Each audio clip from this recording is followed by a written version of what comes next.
savez que quand je chausse mes skis ou mes raquettes et que je m'enfonce dans le sentier enneigé, je pense souvent à Thomas Merton et sa quête du silence.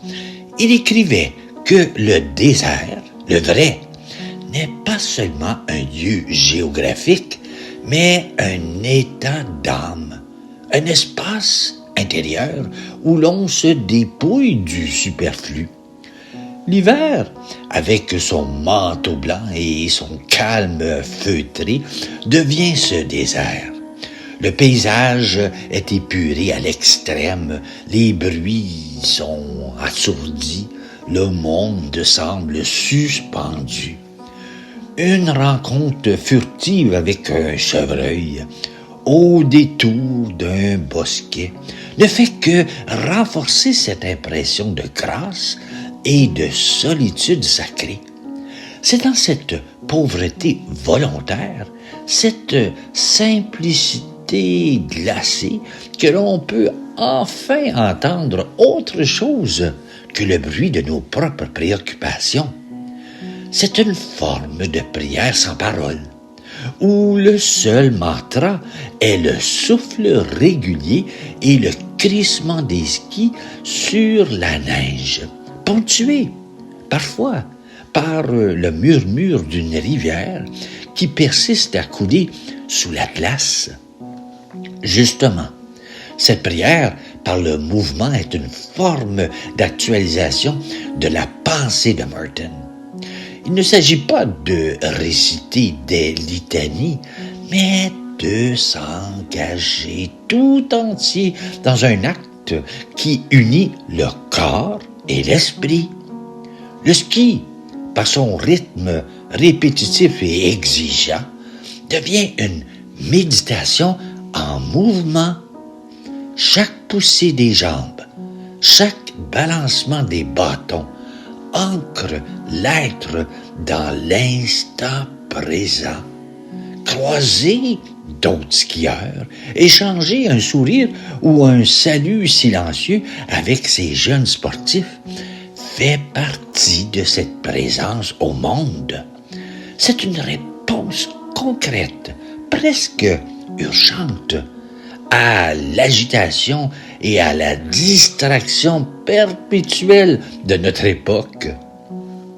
Merton ne disait-il pas « L'homme a besoin de solitude dans la mesure où il a besoin de silence et de calme pour entendre et voir autre chose que les produits de sa propre fièvre. » Alors que nous sommes submergés de sollicitations numériques, cette glisse silencieuse est un acte de résistance.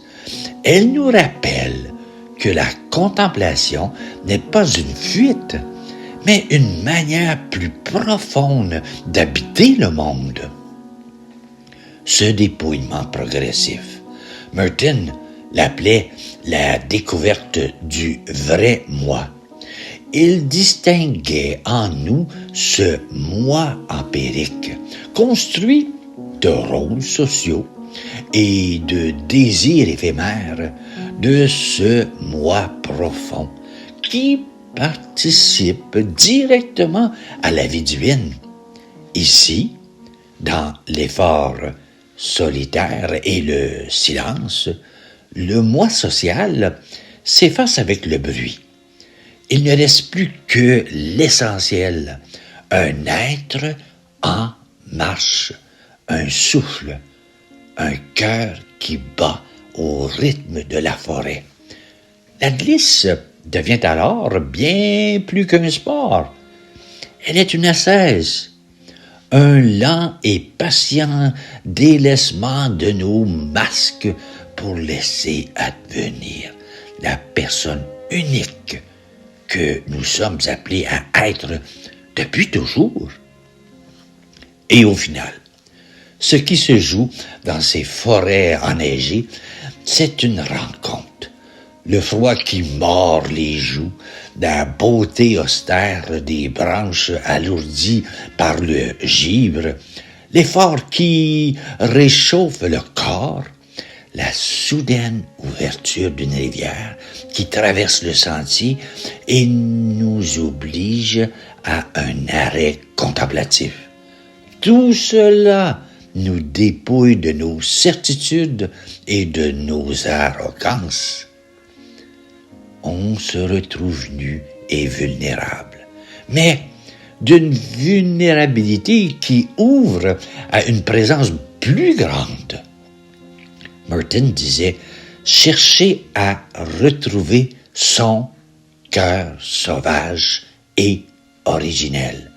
N'est-ce pas précisément ce que nous espérons secrètement en nous éloignant de la ville dans ces moments de simple et fraternelle présence à la nature et aux autres? Ce n'est pas un loisir, c'est un dialogue avec le sacré qui se manifeste dans le givre, le silence de l'effort solitaire. On en revient changé, recentré, un peu plus vrai. Et voilà, je vous partage une prière que j'ai composée en lien avec le titre de cette clip vidéo, d'un souffle dans le silence qui précède toute parole, le désert blanc. Et voici ma prière. Le désert n'est nulle part, disait-il, est dans le cœur qui s'arrête. Je me tiens dans ce grand silence que tu habites.